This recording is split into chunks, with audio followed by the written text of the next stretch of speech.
I wonder if two items technically counts as a whole. Anyway, hi everybody, this is DJ MK, and welcome to another episode of DJ MK Off the Air. I know it was training Wednesday, but um, I was too lazy to write a blog post, so I'm doing a video instead. Yay, productivity! So anyway, you guys are probably wondering, where am I? It's not your usual spot. Well, it's because I'm at the gym.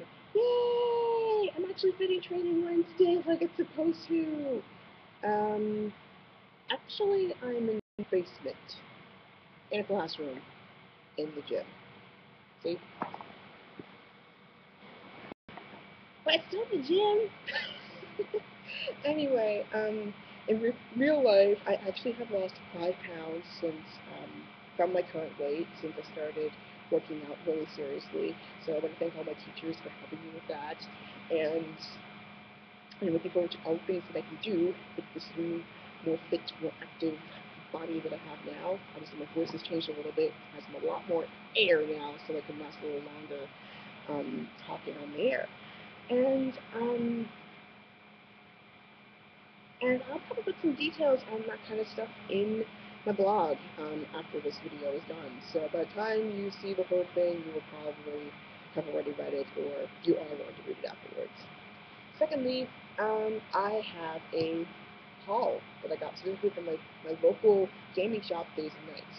And that shop has been there since I was a little kid, and I thought it was about time that I honored I honored the store code and just decided to just buy something.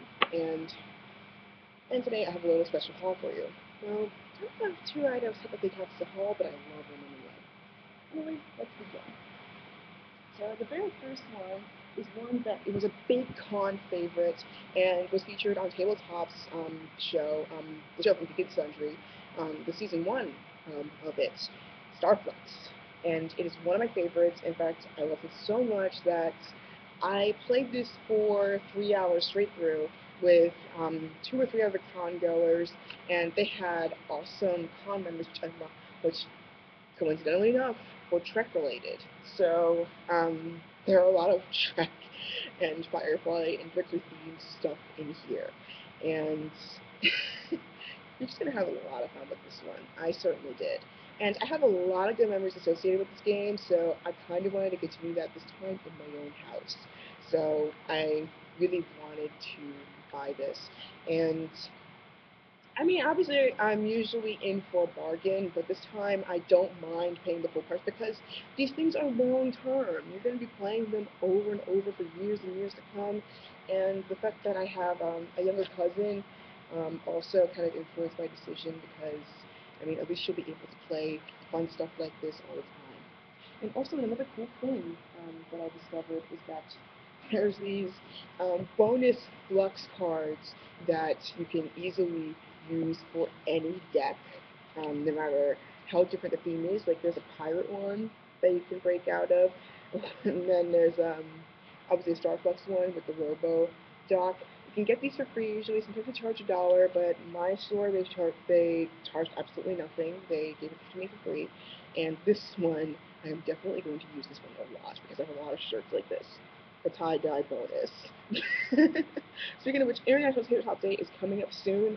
I'm going to post links in the bottom below, and of course also some locations around my area and in Pennsylvania, and things you could try out, as well as a link to the website where you can just type in your location. You can find out where your local tabletop day is. And of course, you can also just make one in your own home. Like Hasbro's been encouraging family game night. You can do something similar in your own house, and it's a lot of fun. The best part, you have a lot of food and snacks to boot.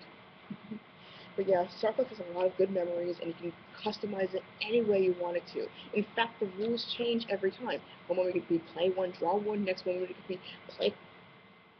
It could be like draw five, play all. That kind of stuff. The rules always change, and the goal always changes every time, which is the fun part of it. I love variety.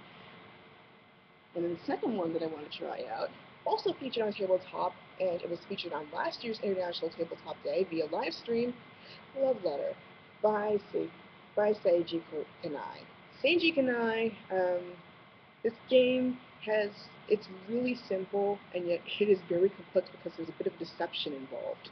Um, when I bought this, they also had two other versions there. They had the classic one, Renaissance one with the velvet bag, and then they also had the Seiji Kanai Factory version, which had loads of those, even if it's a limited edition. I mean, this one was the very last one they had. I just had to get it, and I'm so glad I did. And it's a very simple game, but it's very complicated in some ways because you are trying to scan what everybody else is feeling. And I love Japanese themed items, and the fact that they've got this one here, I am just so excited to play it all of a sudden. And I know everybody's going to enjoy it. And since I have friends coming over this weekend, friends and family coming over this weekend, I feel like as if these two games are going to give the most entertainment value. And even after they leave, they are going to endure for years to come. I mean, I know I'm primarily a video game blogger, but I also love the old-fashioned tabletop games.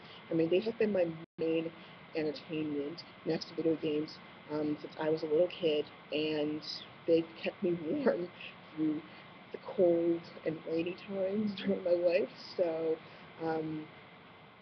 you could always give these a shot, give it a try. I mean, some of these two were actually not that expensive. They were only like $26 total altogether.